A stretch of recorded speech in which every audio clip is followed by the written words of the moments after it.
Governance campaigning channel में फिर से आपका स्वागत है। हम आज जिस मैटर पे बात चला रहे हैं, अभी तौफीक साहब की बात चली, वो कांग्रेस से जुड़े हुए थे। अभी मैं आपको उनके सहयोगी आरजेडी के पास आ रहा हूँ, जो जनरल सेक्रेटरी हैं बिहार प्रदेश के। सर, आप नाम अपना बताएं। मेरा नाम मुमताज़ अहमद है। मैं राजद का छोटा मोटा वर्कर हूँ, स्टेट कमेटी से आता हूँ, जनरल सेक्रेटरी हूँ स्टेट कमेटी। आप एक बार बताएं, मैं आपसे सिर्फ अभी इलेक्शन आने वाला है, उसके लेकर प्रिपरेशन की चल रही है। इसी बीच में लालू जी के ठीक जन्मदिन के लिए एमएलसी नीरज जी ने लालू जी के तीसरे बेटे के रूप में निकाला, जिसे तरुण कुमार कहा गया। उन्होंने जब निकाला, उन्होंने बोला कि मैं गिफ्ट दे रहा हूं लालू जी को एक तीसरे बेटे के नाम, जबकि उसका खंडन किया हमारे तेजस्वी यादव ने, जो उप मुख्यमंत्री रह चुके हैं, कि मेरा तरुण कुमार नाम कॉल नेम है। तो एक बात बताइए, किस टाइप की राजनीति करना चाहता है जदयू आने वाले इलेक्शन की प्रिपरेशन के लिए, और आपका नजरिया इस पे क्या है? सबसे पहले तो हम ये कहना चाहेंगे कि आज जो वैश्विक बीमारी वायरस से पूरी दुनिया आताप का शिकार है, जिस तरीके से आलम इंसानियत कहर रही है, बेताब है, और ऐसे हालात में हिंदुस्तान की जो केंद्रीय सरकार है, सत्ता में जो बैठे हुए जो लोग हैं, उनके सहयोगी जिस ढोंगी फरेब और आवाम को, जनता को गुमराह करने वाली जो पार्टी है, जिसका नाम बीजेपी, जिसको नीतीश कुमार जी ने कई बार कई मन से कहा है कि पर का झुट्टा पार्टी, भारतीय जनता पार्टी। हमारे एक बड़े सीनियर लीडर रहे हैं और केंद्र में मंत्री भी रहे हैं, हम लोगों के बड़े माननीय रहे, लोकप्रिय नेता रहे हैं, श्री राम कृपाल यादव जी ने, उन्होंने भी अक्सर बेशतर पेट भर भर कर ये कहा कि भारतीय जनता पार्टी का मतलब भारत जलाओ पार्टी। अब ये बात है कि भारत जलाओ पार्टी के जो नेता हैं, उनकी सोच, उनकी विचारधारा क्या है, और उनके सहयोगी, उनके गोद में जो बैठे हुए लोग हैं, वो किस कमास के हैं, उनकी संस्कृति क्या है, उनकी विचारधारा क्या है, क्या वो जनहित में कुछ सोचते हैं, क्या वो देशहित में कुछ सोचते हैं? हरगिज नहीं। इनका नजरिया, इनका मामला, इनका जो मकसद है वो कुर्सी से चिपकना और सत्ता भोग करना, राज भोग करना, इनके राजनीति का पहला बुनियादी मकसद है। ये कौन नीरज के बारे में बोल रहे हैं? जी, एमएलसी नीरज। इसका इतिहास उठाकर आप देख लीजिए, इसकी जो बोलियां हैं, इसकी जो जुबान है, शायद हम समझते हैं कि एक जाहिल जो बिल्कुल पढ़ा लिखा नहीं है, जिसके अंदर कोई संस्कार नहीं है, जो रिक्शा और ठेला चलाने वाला गरीब गुरबा है, उससे भी वो गया गुजरा है, उसको राजनीति करने का तो कोई अधिकार ही नहीं है। वो लोग इस तरह की ओछी राजनीति करते हैं। किस पर्सनालिटी, किस शख्सियत के बारे में वो बोल रहा है, उसको ये पता नहीं। ये सिर्फ अपने आका को, अपने नेता को खुश करने के लिए ये गंदी राजनीति कर रहा है। ये लोग, उनको शर्म आनी चाहिए, ये धिक्कार है इन लोगों पर। लालू प्रसाद यादव बिहार नहीं, देश नहीं, अंतर्राष्ट्रीय स्तर के नेता है।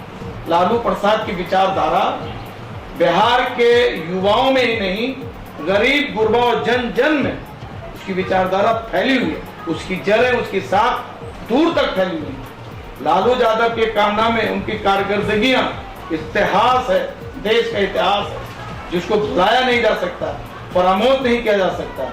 लालू प्रसाद किस तरीके से वो जेल के अंदर है, ये नीतीश कुमार है कि वो अपने बचने के लिए, गर्दन बचाने के लिए, और राताराती वो बीजेपी से जो है समझौता कर करके, और जो जनता ने जनादेश दिया, जो मैंडेट दिया उसको धोखा देकर, और रातों रात वो पलट करके चोर दरवाजे से बीजेपी को ला करके और उसके साथ सहयोग बन करके आज उसके गोद में खेल रहा है। नीतीश कुमार की औकात क्या है, नीतीश कुमार का क्या विचारधारा है, नीतीश कुमार के सिद्धांत क्या है, उसके मुद्दे क्या है? कभी वो कहता है कि हम मुल्क को, देश को जो है आरएसएस मुक्त बनाएंगे, संसद मुक्त बनाएंगे, बीजेपी मुक्त बनाएंगे, अब बीजेपी की गोद में बैठ करके रासलीला करने भोग सृजन घोटाला से बचने के लिए 302 का मुकदमा जो इन पर हुआ उससे बचने के लिए फयार हुआ। अगर ये समझौता नहीं करते बीजेपी से तो आज लालू जी की तरह वो भी जेल में उतर। हिंदुस्तान नहीं पूरे दुनिया में मिसाल दी जा सकती है कि राजनीति में अगर किसी ने कोई समझौता नहीं किया है और अपनी हर कुर्बानी देने के लिए वो तैयार है, वो श्री लालू प्रसाद यादव का नाम अव्वल नाम फहरिस्त में नाम आएगा। लालू प्रसाद ने कभी भी कम्युनिज्म से समझौता नहीं किया। ये सबसे बड़ा प्रूफ है। वो हिंदुस्तान का सबसे बड़ा सेकुलर नेता है, सेकुलर का आलमबरदार है। हमारा हिंदुस्तान जो है, जब देश आजाद हुआ था, हिंदुस्तान के आइन उसके दस्तूर जब बनाए जा रहे थे, बाबा साहब भीमराव अंबेडकर ने जब संविधान को बनाया था तो वो कोई 4 दिन और 5 दिन और महीने रोज में उन्होंने नहीं बनाया था। वो हिंदुस्तान के तमाम तबकात के, तमाम दानिश्वर लोगों को, तमाम पढ़े लिखे लोगों को, बुद्धिजीवी वर्ग को मशवरा करते थे और सब लोगों के मशवरे से उसके बाद जो मुतफक्का तौर पर सामूहिक जो विचार आते थे, शुद्ध विचार आते थे देश हित में, देश की जो तमाम संप्रदाय के लोग जहाँ एकता में एकता है उसके नुमाइंदगी को वो ध्यान में रखते हुए लेकर आते थे और तब जाकर के उसको सर्वसम्मति से पास किया था, तब जाकर संविधान हमारा तैयार हुआ। आज ये आरएसएस के लोग नागपुरिया कानून लाना चाहते हैं हिंदुस्तान में, जिसका आज देश में जो है मुखियागिरी कर रहे हैं नरेंद्र मोदी जी, जिसकी लीडरशिप कर रहे हैं वो आरएसएस। हालांकि वो जरूर देश के प्रधान कहते हैं कि हम प्रधान सेवक हैं, प्रधान सेवक तो नहीं है वो, लेकिन असल प्रधान सेवक वो नागपुर आरएसएस के संगठन और संस्था के हैं। आरएसएस आप लोग कांग्रेस मतलब ये एनडीए से यूपीए वाले जितने भी आरएसएस कर करके क्या आरएसएस को आप लोग हाईलाइट नहीं कर रहे हैं बहुत ज़्यादा?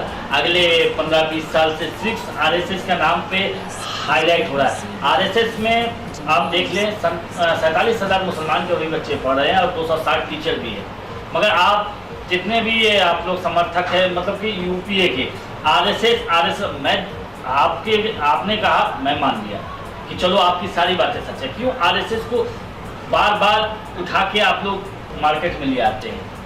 देखिए बात यहाँ पर ये नहीं है, जब से मुल्क आज़ाद हुआ, देश का संविधान बना, तब से ये आरएसएस के लोग जो सावरकर के मानने वाले लोग हैं, सावरकर की क्या इतिहास रही है, उनके वीर सावरकर हम काहे के लिए कहेंगे, नपुंसक सावरकर हम कहें तो ज़्यादा सुइटेबल होगा, जिसने कई बार जो है काला पानी में माफ़ी मांगा, खत लिखा अंग्रेजों की मुखबिरी की, अंग्रेजों से उसने समझौता किया। वो वीर कैसा वीर ना, वो हम देश का उसको सुपुत्र मानते हैं उसको।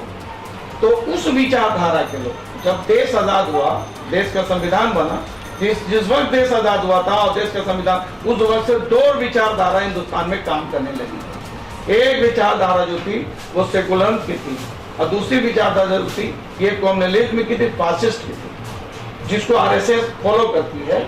आरएसएस को हम लोग कभी हाईलाइट ना करें। हम लोगों को अगर मौका मिले तो हम लोग राजनीति में आरएसएस को हम लोग नाम लेने वाले को हम लोग उसकी डिबेट में कांग्रेस आरजेडी यानी इसके जो भी सहयोगी पार्टी हैं हमेशा आरएसएस का हाईलाइट किया गया है। कहा जाता है कि अगर मार्केट में सबसे ज्यादा नाम बिगाड़ो तो लोग सोचते हैं और उसको देखना चाहते हैं कि आखिर है क्या। लालू जी का नाम, एक कहावत आप उसी की पार्टी से हैं, लालू जी ही का ही कहना था जो कभी बदनाम नहीं होता उसका कभी नाम नहीं होता। ऐसा तो नहीं है कि आप और आपके सहयोगी दल आरएसएस को बदनाम करते हुए उसका नाम बना रहे हैं? देखिए आरएसएस की जो विचारधारा है वो बहुत खतरनाक है। इनके जो अज़ाइम हैं, इनके जो मंसूबे हैं, वो किसी भी नुक्ते निगाह से, किसी भी एंगल से देश हित में, जनहित में नहीं है। ये मुट्ठी भर लोग हैं। पूरा हिंदुस्तान हमारा जो है, यहाँ के रहने वाले जो हिंदुस्तान के हर नागरिक हैं वो बहुत मासूम है, इनोसेंट है और बहुत शुद्ध विचारधारा के लोग। क्योंकि हमारी संस्कृति यहाँ की आबोहवा ऐसी कि हम लोग अनेकता में एकता है। हर 200-300 किलोमीटर पर हमारी तहजीब बदल जाया करती है, हमारे जुबान बदल जाया करते हैं। हमारे यहाँ जो मेरा आइन है, जो मेरा दस्तूर बना हुआ है, बहुत समझ कर बनाया गया है, बनाने वाले ने बहुत समझ कर बनाया, बड़ी दूरंदेशी से बनाया। लेकिन ये जो संगठन के जो लोग हैं, फासिस्ट लोग हैं, हमारे से नाम अब नहीं लेंगे आप कभी की बात से, हम फासिस्ट लोगों की बात करते हैं। ये लोगों का अजाइम, इनका सोच, इनकी विचारधारा बहुत ही खतरनाक है। ये अंग्रेजों के मुखबिर हैं, अंग्रेजों के दलाल हैं, और अंग्रेजों की ही विचारधारा को ये लोग उस पर चलने वाले लोग, जो देश के लिए खतरनाक। अच्छा, ये 370A और 370 धारा 370 और 35 ये जो कश्मीर से हटाया गया, और पीओके लेना, पाक ऑक्युपाइड कश्मीर लेने की बात जो चल रही है, ठीक है, इस पे आपको पार्टी क्या बोले? ये इंटरनेशनल मामला है और ये अदर स्टेट की बात है, सेंट्रल गवर्नमेंट की बात है, जहाँ बीजेपी की जगह। पहली बात हम फिर बता देते हैं कि जो हमारे बीजेपी की केंद्रीय हुकूमत है, ये बहुत छल बल और बहुत फरेबबाजी से काम करती है। कश्मीर का जो मामला है, इसने जानबूझ करके इसको उलझा कर रखा है।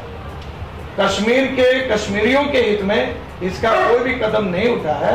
ये वो चाहती है कि कश्मीर में ये एक कमर्शियल प्लेस बनाए उसको, और उसके तहत ये समझौता की है। और समझौता करने में किसी भी दिन आप आने वाले दिनों में आप ये सुनिएगा, ये बीजेपी के बड़े नेता, जो भी नीति निर्धारण करने वाले जो लोग हैं, ये कहेंगे कि 370 को हमने फिर से जो लागू किया था उसको फिर हम लाते हैं, हटा दिया था, फिर हम वापस करते हैं। इनका हर अमल।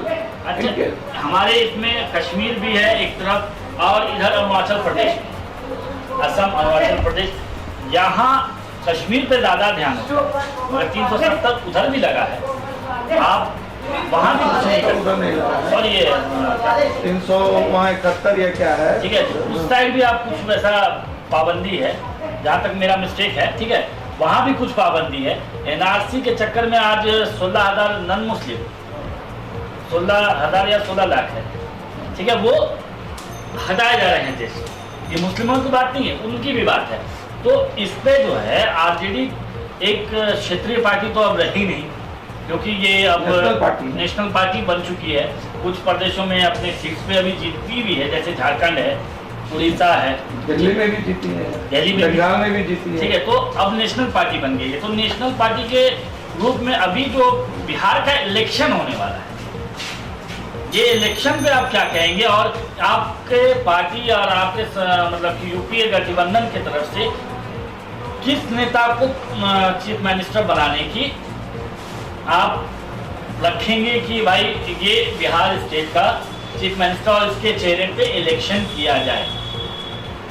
देखिए, आने वाले आगामी बिहार की विधानसभा चुनाव की जब आप बात करेंगे तो फिर बात यहाँ पर आएगी कि दो ताकतें, दो विचारधारा की लड़ाई है।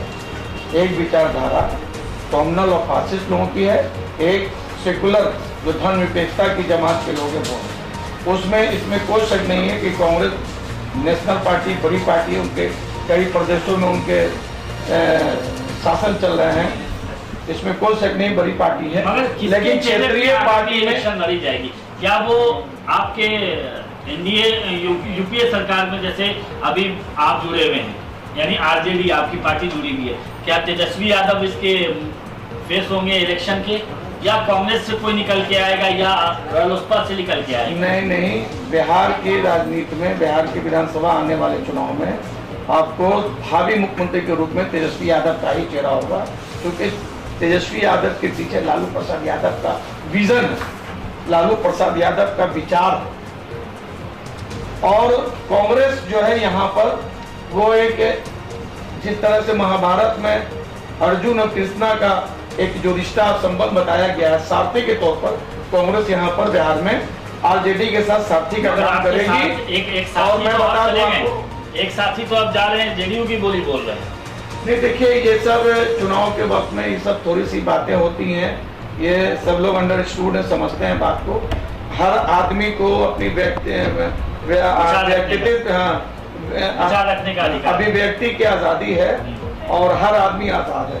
हिंदुस्तान का, हमारे संविधान का ये बहुत बड़ा मूल्य है।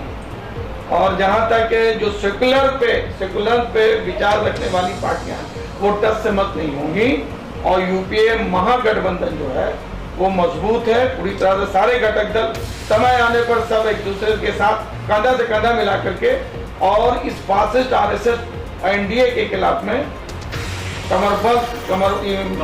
कमरबंद होकर के जो है ये लोग एकजुट स्तर पर चुनाव लड़ रही है और बड़ी कामयाबी हासिल करेंगे। एक आखिरी सवाल कि 15 साल की जो बात जेडीयू करती है यानी कि स्टेट गवर्नमेंट, तो उस 15 साल में 10 साल आप लालू प्रसाद को ले लें तो उन्होंने इंडिविजुअली सरकार बनाई, न किसी से हेल्प लिया न किसी के सहयोग किया। नहीं, कांग्रेस साथ रहा ही है, कांग्रेस का सपोर्ट रहा। अगर सबसे ज्यादा आरजेडी की सीटें थी, ठीक है, और मगर ये जो इनका 15 साल आया, या तो ये बीजेपी से सहयोग किए या तो ये आरजेडी से सहयोग किए, मगर सहयोगी तो इनको चाहिए था। देखिए एमपी इलेक्शन के बाद जब इन्होंने वोट का कटाव देखा तो आरजेडी से सहयोग किया। अभी आने वाले दिनों में आप देखते जाइएगा आगे आगे होता है क्या।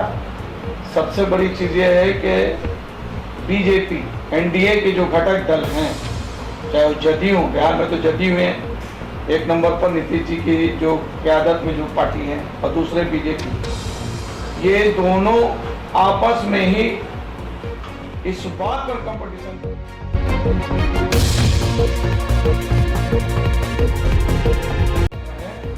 कि सबसे बड़ा धोखेबाज कौन कितना बड़ा दगा दे सकता है, इस मामले पर ही दोनों में कंपटीशन चल रहा है। और ये भी तय होना अभी बाकी है कि भाजपा जो है नीतीश मुक्त, जदयू मुक्त, वो अलग से चुनाव लड़ेगी, चुनाव लड़ने वाली चुनाव में जाएगी, या नीतीश कुमार पहले जो है लात मार करके, यानी आरजेडी की तरह, या पहले बीजेपी को भी धोखा दिया, आज भी आने वाले दिनों में धोखा दिया, और अलग से चुनाव में जाएंगे। ये असमन्वय है, असमंजस में है ये लोग, और ये लोग जो है मुमकिन है कि एक दूसरे को ये लोग धोखा देंगे, और दोनों एक दूसरे को, जैसे कहा जाता है कि पहले जिसको मौका मिल जाए उसको ढेर कर दे, ये दोनों एक दूसरे के इसमें फिराक में लगे हुए। बिहार का कोषगार खाली है क्योंकि जो टैक्स आना चाहिए वो आ नहीं रहा।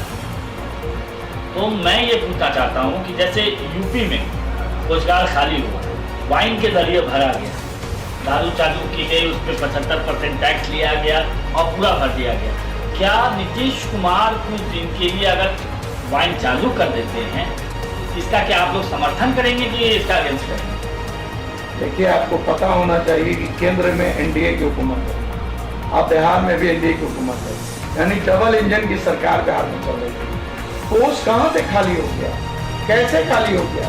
आप बता रहे थे, अभी बात हो रही थी, हमारे सीनियर बड़े भाई से बात हो रही थी, हमारे मित्र से, आपने बताया कि जो है तेल का जो है जिस तरीके से जिस तेल का कीमत होना चाहिए था 22 रुपया से लेके 25-30 रुपया, और उसको 80 रुपया, 85 रुपया, 90 रुपये में ब्लैक करके बेच रहा है। ये प्रतिदिन पर लीटर के हिसाब से, बैरल का आप अगर पॉइंट कर करके अगर आप निकालते हैं कीमत, तो करोड़ों करोड़ रुपया जो है, ये अरबों खरबों रुपया जो है, ये केंद्र की सरकार के इसमें जा रहा है, समझे?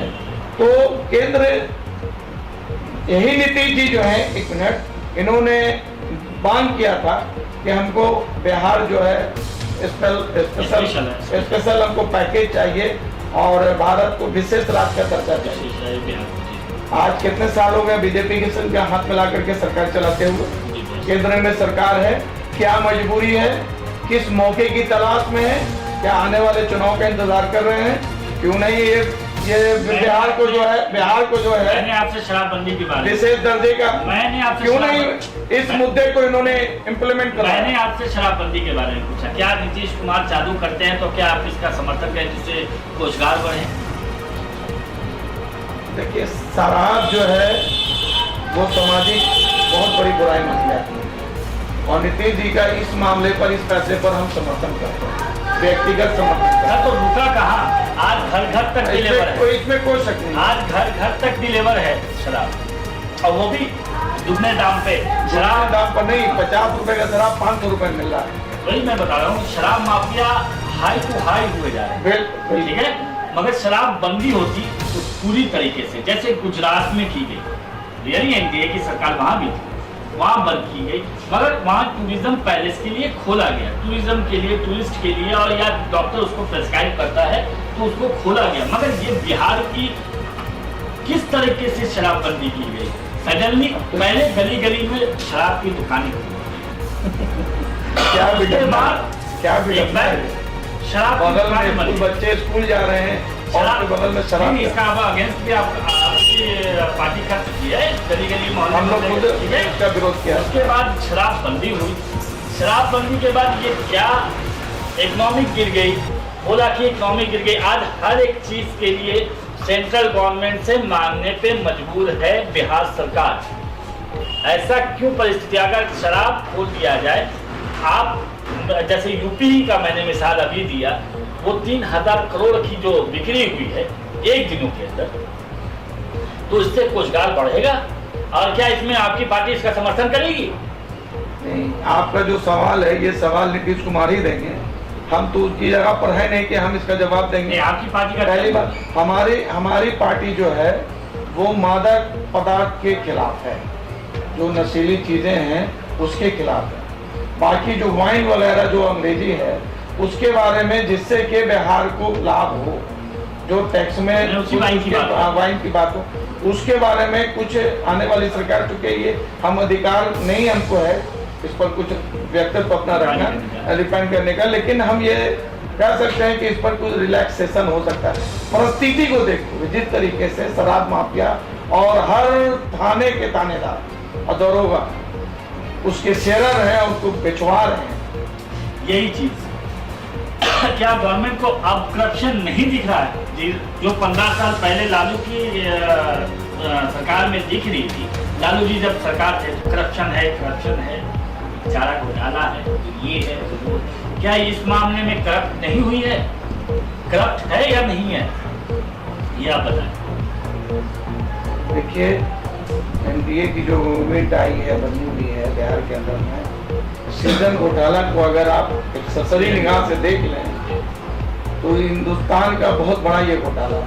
तो क्यों दबाव है? करोड़ों में नहीं है, ये केंद्र सरकार है, बैठे हुए जो गृह मंत्री हैं, जो पूरे बुराई के फसाद के जो जड़ हैं हमारे अमित शाह जी, वो उनके हाथ में बात हो रहा है। वो किसको क्या रिलैक्स देंगे, अपने दोस्तों की तरह से छूट देंगे नाजायज करने के लिए, गलत काम करने के लिए, और किसको सही पर मासूम है बेकसूर लोगों को जो है वो जेल के अंदर डलवाएंगे। ये तो उनकी रणनीति है। बहुत बहुत शुक्रिया आपसे बात करने के लिए। बिहार की जनता को बस एक ही सवाल करना चाहूँगा, वोट आपका अधिकार, आप जिता सकते हैं, आप हरा सकते हैं, आप इनको सत्ता में बैठा सकते हैं। अगर 15 साल की गवर्नमेंट को एक झटके में आप लालू प्रसाद यादव जी को हटा सकते थे, तो ये 15 साल का डेवलपमेंट का आप खुद पूछे गवर्नमेंट से, क्या डेवलपमेंट आया, क्या गरीबी दूर हुई, क्या हम सही हो गए, क्या हमारा एजुकेशन सिस्टम संभला है? वोट आपको देना है, वोट हमें देना है। ये वोट का अधिकार आपसे कोई नहीं छीन सकता, मगर हाँ, वो आने वाला 5 साल याद करके कुछ भी वोट कीजिए। हम अपने चैनल के थ्रू पब्लिक जितने भी रिप्रेजेंटेटिव है उनकी आपको बातें सुनाते हैं। आज तौफीक आलम साहब का और बीजेपी के आरजेडी के नेता महासचिव का मैंने बात आपको सुनाया। आप इसमें तफरका कर सकते हैं, आप अच्छे सोच वाले लोग हैं जो वोटिंग करते हैं, जो वोटर बूथ तक जाते हैं, हर किसी की बात मैं नहीं कर रहा हूँ, जो वोटर बूथ तक जाते हैं अपनी सरकार बनाने के लिए।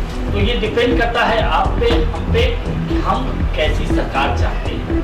क्या अनडेवलपमेंट 15 साल बना, 15 साल किसी को गिरा के अपने आप को उठाना, क्या एक छोटी लाइन के आगे लंबी लाइन खींच देना, क्या इस गवर्नमेंट, उस टाइप की गवर्नमेंट हमें चाहिए, या मुझको खाली क्रॉस वाली गवर्नमेंट चाहिए? ये हम पे और आप पे डिपेंड करना है। तो अपने वोट का जरूर इस्तेमाल करें आने वाले इलेक्शन में, और ज़्यादा से ज़्यादा पोलिंग बूथ पे जाकर के आप अपना वोट डालें। और खास करके महिलाएं ऐसी होती हैं जो अपना घर संभालती हैं, और घर संभालने के साथ साथ वो चाहे तो देश भी संभाल सकती हैं। उनको उतनी अकल है कि किसको वोट देना है। या आप एक देख लीजिए, महिलाओं के पास दूध वाले आते हैं, उनसे कितना लेना है ये महिलाओं को पता है। तो इसलिए महिलाओं को वोट ज़्यादा से ज़्यादा चढ़ के हिस्सा लेना चाहिए। बहुत बहुत शुक्रिया, आप हमारे प्रोग्राम के साथ जुड़े।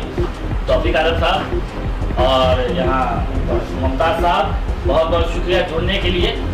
आज मैं अपने दोस्तों के साथ, जो हमारे कैमरामैन हैं गिरजा जी, गिरजा ठाकुर जी, और मैं Ayash Shahzad, awareness campaign channel association with Maati ki पुकार की तरफ से नमस्कार।